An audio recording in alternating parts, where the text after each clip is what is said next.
Well, this is the Beatles thing, isn't it? They say they don't want to just, they want to appear for it to be to everyone. And if they do something for audiophiles, that sort of makes it elitist, and they don't want to do that, which I think is not the best approach, I don't think. Brian's asking, the 87 Sgt. Pepper CD was based on the same tapes, right?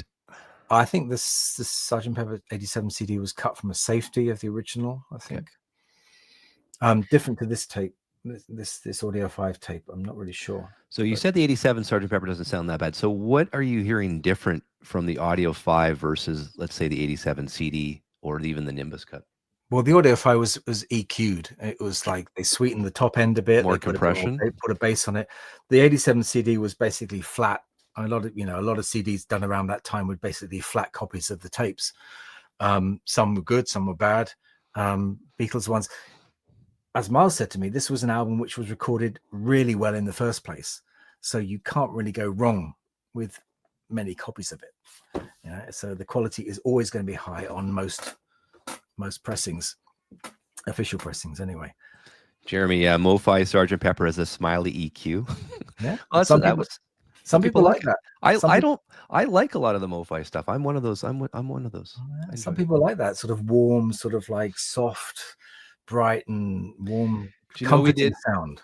Well, one of my shows, we did a blind showdown of, I can't remember which record it was, but it was Miles Scholl's cut versus a bunch of other ones. And in the end, just listening on your phone or whatever, the Miles Scholl cut was the one that most people said sounded the best at the time.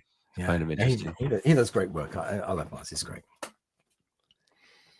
So Sgt. Pepper, Nimbus, I mean, those are going for a lot of money. If you can find one at a flea market, out of the, that would be a find of the century. Those going for, I think they're like $3,000 if you can get it. Or the Audio 5 is probably about the same as well. But the Audio 5 should be worth more because there's only 500.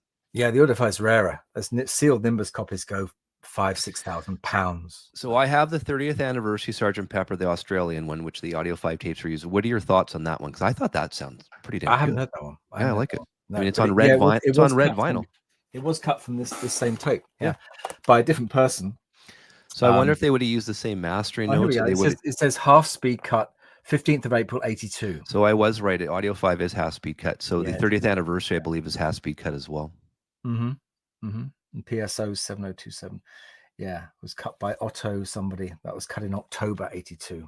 It says here. The Audio 5 was cut in April, and then they used it again in October to cut the Australian 30th red anniversary. Vinyl. I think it was red vinyl. I have that one. Yeah, that's from the same. And those went up in value as well.